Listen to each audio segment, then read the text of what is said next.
Good morning प्यारे साथियों। तो प्रश्नावली 4.2 की एनसीईआरटी मैथ में आपका स्वागत है। तो आज हम लोग क्वेश्चन नंबर 4 को डिस्कस करेंगे। काफ़ी इंपॉर्टेंट क्वेश्चन हैं। चलिए शुरू करते हैं। क्वेश्चन लैंग्वेज प्रॉब्लम है। तो लैंग्वेज प्रॉब्लम क्वेश्चन में क्या चैलेंजेस आते हैं आप भले भांति आप जान रहे होंगे। तो इस क्वेश्चन को पढ़ने पड़ते हैं, फिर इनको द्विघात समीकरण में लाने पड़ते हैं। और द्विघात समीकरण में आ गए तो फिर तो चैलेंज खत्म हो गया, उसको गुणनखंड करके एक्स के मान निकाल देने हैं। तो क्वेश्चन है कि दो क्रमांगत धनात्मक पूर्णांक ज्ञात कीजिए जिनके वर्गों का योग 365 है। तो क्रमांगत, सबसे पहले क्रमांगत क्या होता है? क्रमागत छोटी छोटी बातें हैं लेकिन समझने जरूरी है। क्रमांगत संख्या जो है वो जैसे मान कि 1 और 2 क्रमांगत संख्या हुआ, 3 और 4 क्रमागत हो गया, 4 और 5 क्रमागत हो गया। तो धनात्मक पूर्णांक का जो क्रमागत संख्या होता है उसके बीच का अंतर कितना होता है?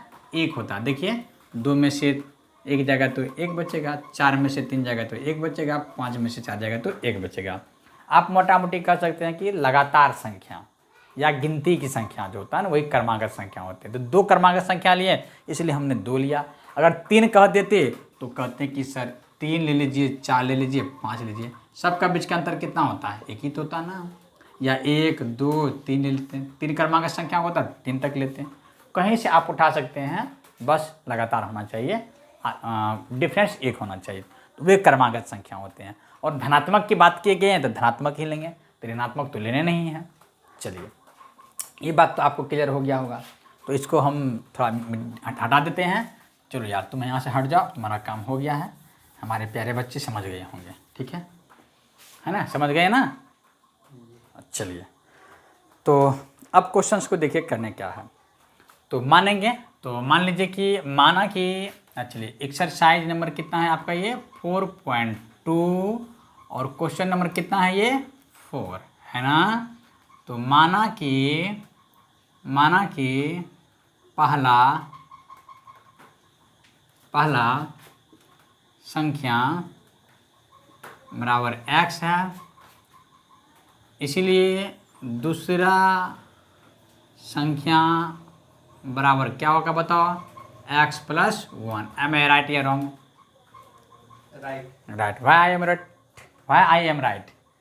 क्योंकि हमने बताया था कि क्रमागत संख्या वे संख्या होते हैं जिसके बीच के अंतर कितने होंगे? 1 होंगे। कितने होंगे? 1 होंगे। तो मैंने पहला क्रमागत संख्या अगर 1 माना, x माना है, उसमें अगर 1 जोड़ देंगे तो दूसरा क्रमागत संख्या निकल जाएगी, नहीं निकल जाएगी? और इसमें भी फिर अगर 1 और जोड़ देंगे तो तीसरा क्रमागत संख्या निकल जाएगी, फिर तीसरा में फिर 1 और जोड़ देंगे तो चौथा निकल जाएगा। मतलब 1 जोड़ते जाएंगे और हमारा अगला क्रमागत संख्या निकलते जाएगा। हमने पहला क्रमागत संख्या माने x माना, तो दूसरा मेरा क्या हो जाएगा? x + 1 हो जाएगा। M I right? चलिए अब कह रहा है प्रश्न कह रहा है, क्या प्रश्न कह रहा है? ध्यान से समझिएगा। प्रश्न से कि दोनों क्रमागत संख्याओं के वर्गों का योग मतलब x² + x + 1 का होल स्क्वायर आपको 365 दिया हुआ है। कितना दिया हुआ है? 365। कहते हैं कि दोनों क्रमागत संख्याओं के वर्गों का योग मतलब x का पहला क्रमांक संख्या, दूसरा मैंने x + 1 हो जाएगा अकॉर्डिंग टू क्वेश्चन से। तो x² और प्लस x + 1 का होल स्क्वायर का स्क्वायर को जोड़ देंगे। योग मतलब जोड़ होता है। योग में क्या होता है बच्चों? जोड़। योग में क्या होता है? जोड़। योग अगर देखें तो आंख बंद करके वहाँ पर जोड़ के निशान देते हैं। क्या कर दें? जोड़ के निशान देंगे। दिस इज योग। योग को अंग्रेजी में बोलते हैं सम, और सम का मतलब क्या होता है? जोड़। क्या होता है? जोड़। बात कपड़े में आई कि नहीं आई? आ गया ना? चलिए तो x², इसको आप यहाँ रहने दीजिए, इसको ओपन कर दीजिए। ओपन करने का मतलब खोलना, ओपन करने का मतलब क्या होता है? इसको a + b के होल स्क्वायर पर शिफ्ट कर देना। तो a² + b² + 2ab है ना, और बराबर 365। इस बात को समझ में आ रहा होगा ना? ओपन मैंने कर दिया तो x² 2x² यहाँ पर हो जाएगा। 1 का स्क्वायर कितना होगा? 2 हो जाएगा ना। अच्छा, बहुत बढ़िया, आप तो कमाल विद्यार्थी हैं जी। आपका पढ़ाई के साथ साथ तो दिमाग भी बोर्ड पर रहता है। और यहाँ पर क्या होगा, 2x हो जाएगा इक्वल टू 365, ठीक है ना। अब चलिए 2x स्क्वायर प्लस 2x बराबर 365 माइनस 1 कर दें। क्यों माइनस 1 हुआ, इधर प्लस था, पक्षांतर होने के बाद, साइड चेंज होने के बाद प्लस माइनस में, माइनस प्लस में, जोड़ घाटा में, घाटा जोड़ में, गुना भाग में, भाग गुना में बदल जाते हैं, ठीक है ना। तो चलिए, तो यहाँ पर भी देखिए 2 कॉमन, चलिए पहले 2 कॉमन हो जाएगा, यहाँ पर 2 कॉमन लीजिए, तो एक्स स्क्वायर प्लस एक्स है ना, बराबर यहाँ पर 364 लिखना गलत नहीं होगा। चलिए, ये 2 से ये कैंसिल हो जाएगा, 182 आ जाएगा। एम आई राइट या रॉन्ग? चलिए, x square plus x minus 182 बराबर 0 लिख सकते हैं। देखिए, आपका द्विघात समीकरण प्राप्त हो चुका है। और द्विघात समीकरण यदि आपको प्राप्त हो जाते हैं तो उनको बनाने के क्या तरीके हैं, आप 7th क्लास में, 8th क्लास में, 9th क्लास में गुणनखंड मेथड सीखे हैं। 10 क्लास में भी मैं गुणनखंड मेथड के बारे में काफ़ी चर्चा किए हुए हैं। और स्पेशल मेथड श्री धाराचार्य महोदय के द्वारा जो दिए गए फॉर्मूले हैं, x equal to minus b plus minus root under b square minus 4ac/2a, इस फॉर्मूला से भी आप इसको रिजॉल्व कर सकते हैं। नेक्स्ट, आप इसे पूर्ण वर्ग विधि के द्वारा भी आप इसे बना सकते हैं, लेकिन इतने सारे झंझट में हमको पढ़ने नहीं है, हमको तो आंसर चाहिए, है ना। तो क्यों इतना झंझट पढ़ेंगे, सिंपल सी बात, इसमें गुणनखंड मेथड लगा करके हल कर देने हैं। गुणनखंड मेथड आपको पता है, क्या पता है बच्चों, कि x square plus x minus 182, इतना लिख रहने देते हैं।